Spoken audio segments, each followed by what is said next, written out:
Muy buenos días, banda. Pues aquí ya saben, transmitiendo desde la Tierra de los Ceros Vivientes. Hoy es 5 de mayo del 2021. Pues hoy se festeja el Día de la Batalla de Puebla. Es el 159 aniversario de esta batalla. Fue cuando se enfrentó México contra pues una gran potencia de esa época, el ejército francés. Pues ahora sí que cada año nos toca conmemorar esta batalla. Fue una batalla pues es una fecha muy importante para nosotros los mexicanos. Incluso aquí en Estados Unidos se festeja o se conmemora esa fecha. Vamos a ver cómo lo está conmemorando el presidente Andrés Manuel López Obrador. Voy a dejar aquí mi reacción y pues vamos a checarlo.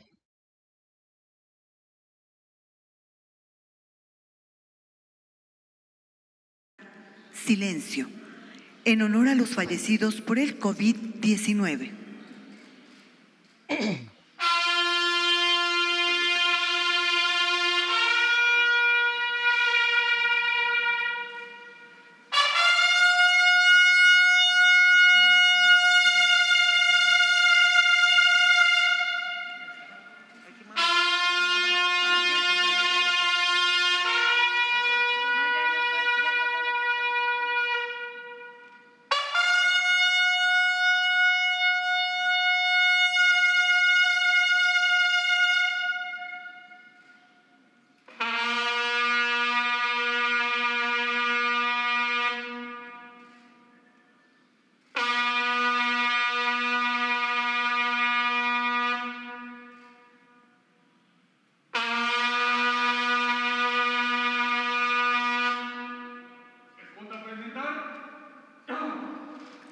El presidente de México se dirige a la escolta de bandera para saludar a nuestro lábaro patrio.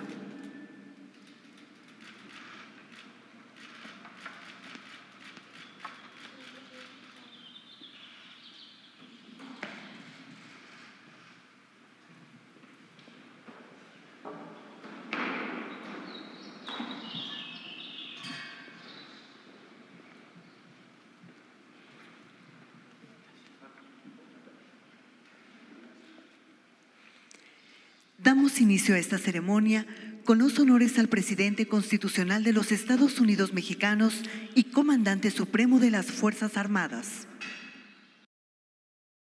Quiero, re- am, quiero ahora sí que comentar, este cuate que está aquí me parece que es Paco Ignacio. Este cuate ha hecho varios documentales. Hay unos en YouTube acerca de los niños héroes. No sé si está en Netflix. Creo que ese lo vi en YouTube. Y en Netflix vi uno precisamente de la batalla de Puebla. Este cuate es un, ahora sí que un lector muy capaz. Yo creo que aquí ponen para que dé alguna referencia acerca de la batalla de Puebla. Pues, pero la verdad, este cuate es muy bueno en la historia de México. Preside esta ceremonia conmemorativa al 159 aniversario de la Batalla de Puebla el presidente constitucional de los Estados Unidos mexicanos, licenciado Andrés Manuel López Obrador.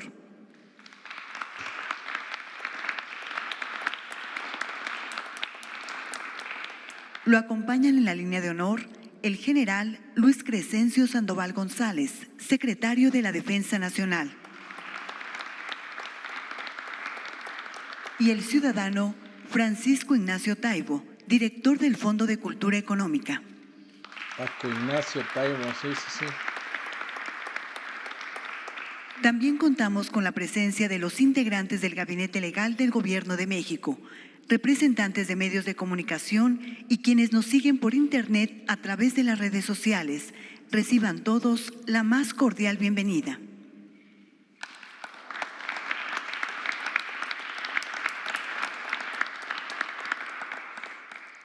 Hace uso de la palabra el ciudadano Francisco Ignacio Taibo, director del Fondo de Cultura Económica.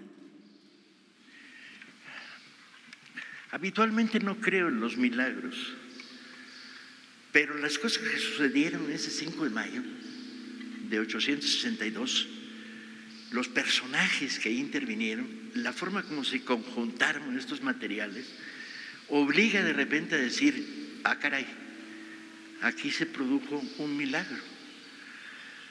Vean el marco en el que está dándose la situación. La triple invasión franco-hispano-francesa se ha desarticulado gracias a las habilidades de Juárez diplomáticas, y los franceses desenmascaran el verdadero sentido de su intervención. No cobrar una deuda que además es fraudulenta e inexistente, sino controlar un país, dominarlo, y avanza. ¿Qué se les opone? Se les opone la división de Oriente, un ejército de unos 5,000 hombres en condiciones muy precarias.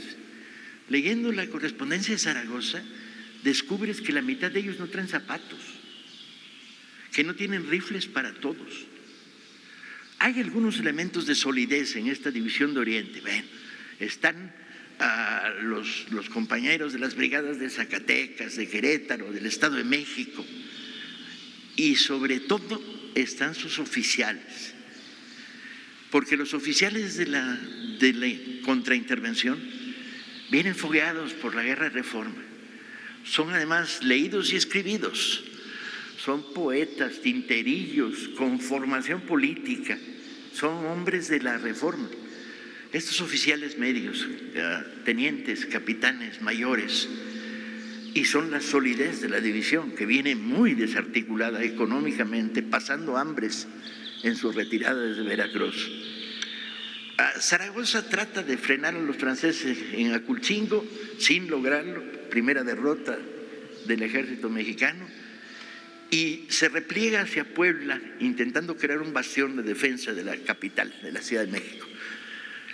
Se dice, y de repente esto sorprende, que enfrentamos al mejor ejército del mundo. Yo toda mi vida, antes de haber estudiado el problema en serio, dije, nah, esto es demagogia nacional, esto es el mejor ejército del mundo, eran los franceses que hay.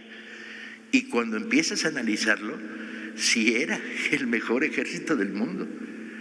Los batallones que intervienen en esta primera campaña vienen fogueados por la guerra de Italia, la guerra de Crimea, la guerra en Argelia, mandos medios muy capaces, surgidos de las academias de guerra, y un armamento muy superior. El fusil Minuet que traen te hace puntería a 700 metros. Piensen de repente cuando dos ejércitos se enfrentan, que el ejército que te dispara desde 700 metros tira y da, y tú tienes que esperar a que se acerquen a 150 metros para que tus malvados, obsoletos rifles Baker que tienes en el ejército mexicano hagan puntería. Tienes que resistir 350 metros de ellos disparando y tú sin disparar. Pero además el ejército mexicano con suerte trae Baker. En el ejército mexicano hay espingardas, hay fusiles de arcabuces de la época de la guerra de independencia, y en algunos casos ni eso. Acompañan en la retirada desde Veracruz los artilleros jarochos, muy importantes en esta batalla, van a ser definitivos porque saben el oficio, pero el problema es que no hay fusiles para ellos. Atienden la artillería que se trajo penosamente desde Veracruz. Piensen echarse las cumbas de Maltrata empujando cañones de 700 kilos, ¿sí? Y esos eran los chiquitos, porque había unos cañonzotes que se trajeron de Veracruz que subirlos por ese era casi imposible, no había mulas ni hombres que pudieran llevarlos hasta la cima y bajarlos hacia Puebla. Este ejército hambriento, descalzo, mal armado, se va a enfrentar a este sector de los mejores del mundo franceses. El equivalente es el mismo, 5,000 de un lado, 5,000 del otro, hombres. No se mide por cantidad, sino por capacidad de fuego.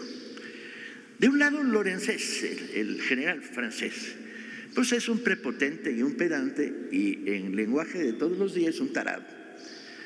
Viene animado por espíritu de grandeza, viene haciendo discursos ridículos desde esta pirámide, imitando a Napoleón cuando estuvo en las pirámides de Egipto. Desde esta pirámide hemos conquistado México.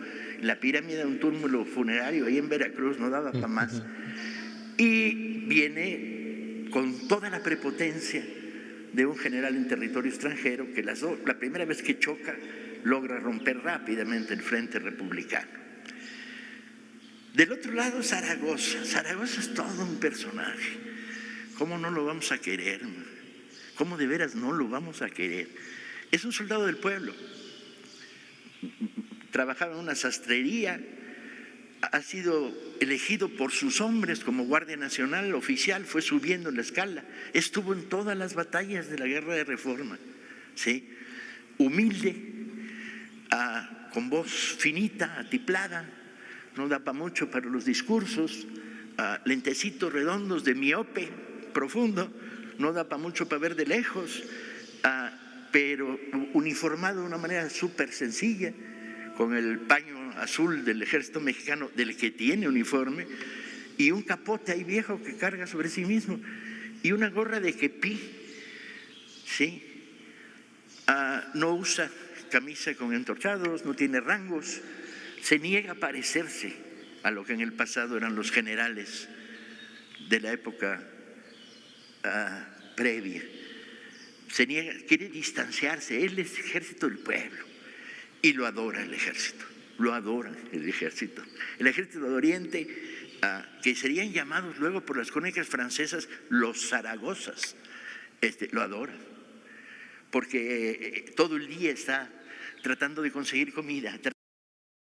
Este cuate narra la historia y de verdad que hasta uno como mexicano se le pone la piel de gallina, de verdad que ver a un personaje o saber que hubo un personaje que tenía tanto amor al país, de verdad que es de admirar, es de admirar. Tratando de conseguir zapatos, cuidando a la gente, animando, estimulando. Llega a Puebla y se encuentra con una Puebla que no le gustó demasiado. Y haciendo justicia a la historia, si lees las cartas de Zaragoza al ministro de la Guerra, Blanco, y al propio Juárez, vas a descubrir que andaba irritado. Se le niega por parte de la oligarquía poblana apoyos, no les dan comida, no les dan dinero, todo lo contrario, ponen reservas. Llega un momento en que Zaragoza dice, dan ganas de voltear los cañones y tirar para adentro. De ese tamaño está su conflicto con la reacción. Y es que el país está cortado. No solo hay una república en defensa de la invasión extranjera, también hay una antirrepública conservadora que ha estado combatiendo con las armas. De hecho, el día previo a la batalla, un ingeniero poblano cuyo nombre no he podido descubrir para sacarlo a la luz, llega a contarle a los franceses cómo está la disposición defensiva de los fortines de Loreto y Guadalupe. Ese desgraciado, lamentablemente, las crónicas no me han permitido ponerle nombre y apellido. Y Leonardo Márquez, el asesino de Ocampo, está con una fuerza armada de caballería ofreciéndose a apoyar a los franceses en las afueras de Puebla. Así la situación. Siempre hay en la historia, yo creo que en la historia mundial siempre hay quien no jala parejo, quien la historia lo recordará como eso, como lo que fueron.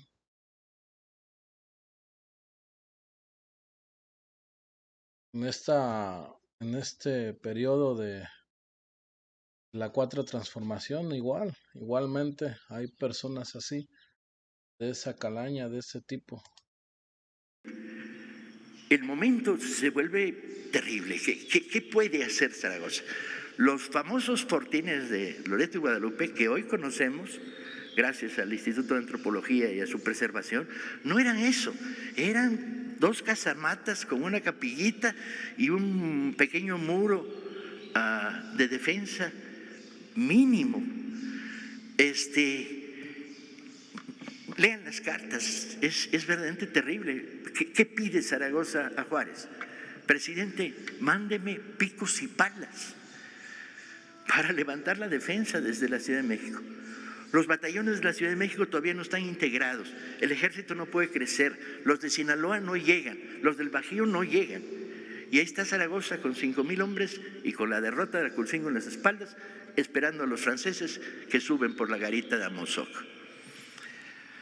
Zaragoza lo que hace es una línea defensiva, el punto de apoyo de los 2 fuertes, ¿no?, con la artillería jarocha que logró jalar, los batallones que más confianza le dan y una extensión de la línea que termina con las pequeñas caballerías que tiene, que no son gran cosa, y la división que no.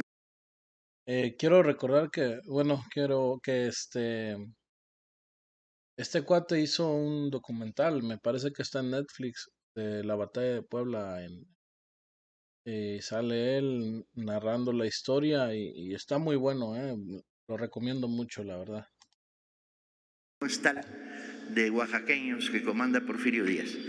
Por cierto que la división de oaxaqueños trae 1/3 de lo que debería traer. 2/3 murieron un mes antes en un accidente cuando explotó un polvorín.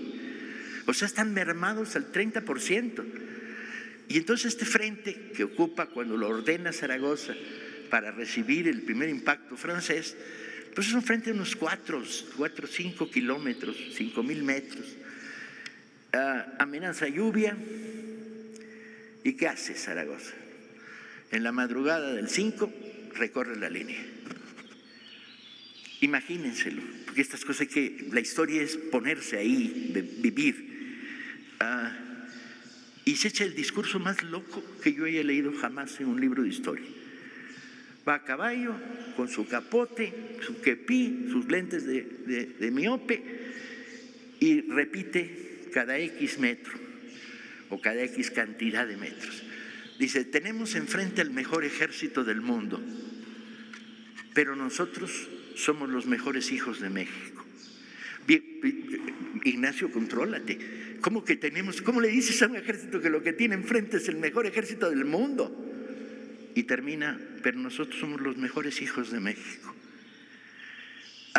Piensen que un discurso como este, que está testimoniado varias veces, cuando va recorriendo una línea de 4 en fondo, digamos, cada 20 metros lo repites. Y entonces lo que vas construyendo es un eco. Y que además en 4 metros con la voz de Zaragoza no da para mucho, entonces el que está hasta atrás dice, ¿qué dijo? Y entonces vas construyendo un segundo eco, un eco que suena cuando dice, pero nosotros somos los mejores hijos de México. 6 kilómetros construyendo este eco. Y cuando les decía que no creo en los milagros, caray, no puedes menos que quedar absolutamente conmovido por un llamado como ese. Cuando los franceses se despliegan, cometen un error táctico gravísimo, que es de frente. ¿Cómo de frente? Puebla, cuando ha sido tomada a lo largo de la guerra, se le hizo por un ángulo donde no hay defensas. No, de frente, directamente. Destruyamos los fortines de Loreto y Guadalupe, entramos a la ciudad y luego nos vamos paseando la Ciudad de México, diría Lorenzés. Y cuando Zaragoza descubre esta maniobra de los franceses, cambia su línea. La aprieta en la zona de los cerros, pone batallones de refuerzo, ahí está Berriozábal, ¿sí?, en la retaguardia Mariano Escobedo, Negrete, un general chaparrito que está en el lugar equivocado, pero para su gloria. Fue general conservador durante la guerra de Reforma, pero a la hora de la invasión dice, señor presidente, yo ahora sí vengo al bando bueno, el bando de la defensa de la patria. Ahí están, en el refuerzo. Y se produce una batalla extraña, porque la artillería francesa no puede operar bien, las zonas de disparo de la artillería pesada no intervienen y la ligera tiene que acercarse mucho hasta caer en el terreno de los cañones veracruzanos. Primer choque, los suavos, excelente ejército de línea, llegan hasta las primeras líneas, son repelidos por el fuego de los cañones, etc.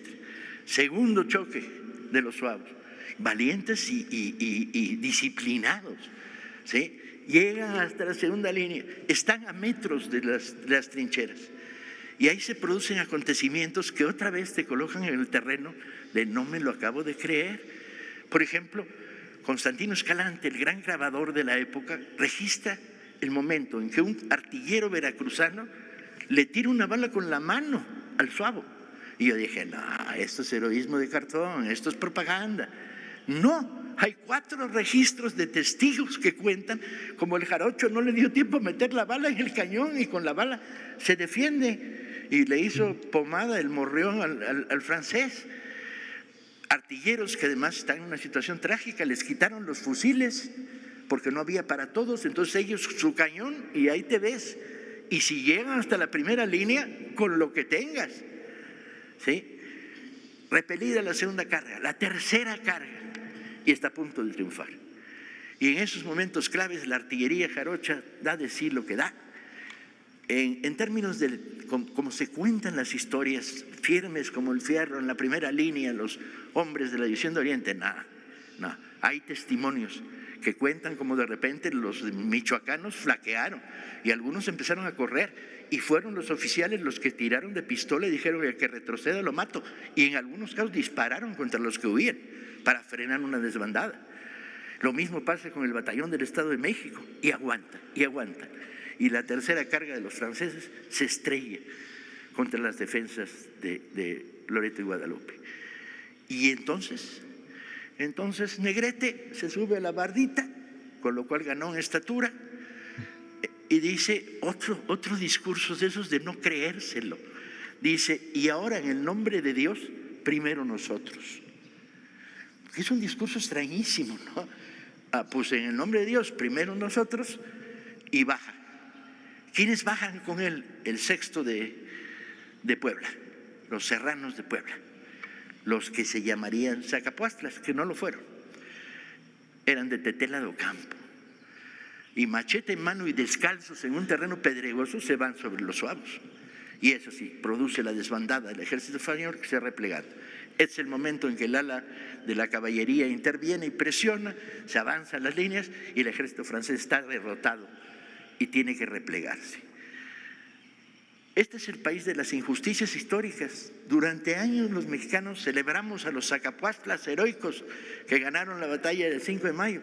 Bueno, descubrí el estadillo del sexto de Puebla. Hay un Zacapuastla, el resto son de Tetela de Ocampo y de la Sierra. Pero durante años, por este malentendido que causa la prensa en su época, no es el único momento en que la prensa causa malos entendidos, como ustedes bien pueden pensar, les atribuyen a los Zacapuastlas mérito y todos los años se les entrega $1 millón de pesos para que hagan una gran fiesta en el pueblo. Y los de Tetela, ahí está en el Archivo General de la Nación, mandan todos los años una carta y dijeron, no fueron ellos, fuimos nosotros, ¿sí? Y a nosotros no nos toca nada. Ahí están los nombres de los de Tetela, de los serranos de Puebla, que remataron al ejército francés. ¿Zaragoza puede explotar la victoria? No. Calcula y dice, todavía no están derruidos, derrotados. Las bajas son enormes, pero hay números muy significativos que están escondidos en la historia. El ejército mexicano, cada baja que causó, le costó 300 proyectiles. Vean el nivel de ineficacia del armamento mexicano. 300 tiros para crear una baja enemiga. La distancia con los fusiles franceses, el hecho de que los franceses se repliegan con estructura napoleónica, haciendo cuadro para impedir que la caballería los desborde. Y Zaragoza decide no explotar la victoria. Y decide bien, porque era muy riesgoso.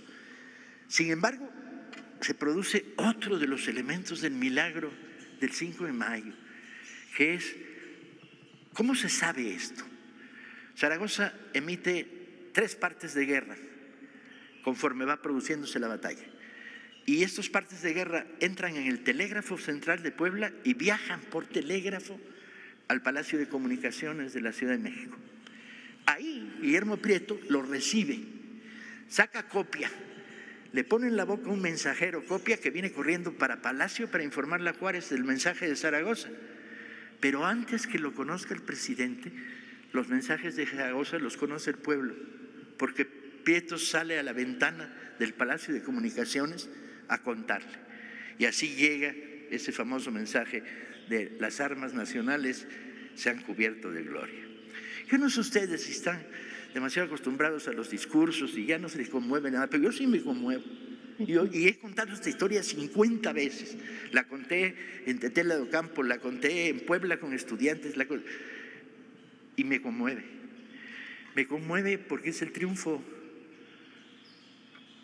del bien contra el mal, de la civilización contra la barbarie que representa la intromisión imperialista en nuestras vidas.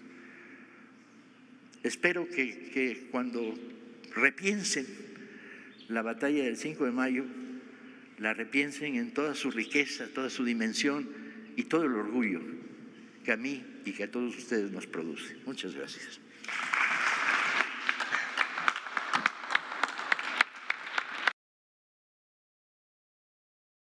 Pues bandita, hasta aquí la intervención de este gran hombre, este gran lector. Pues así como se conmueve él, nos conmovemos muchos mexicanos que amamos nuestra patria y pues no queda más que darle para adelante, como nosotros muchos mexicanos que estamos acá en el extranjero, qué es lo que hacemos para ayudar a nuestro país, pues mandándole dinero a nuestra gente, dándole pues un poquito de ayuda para que tengan una mejor calidad de vida.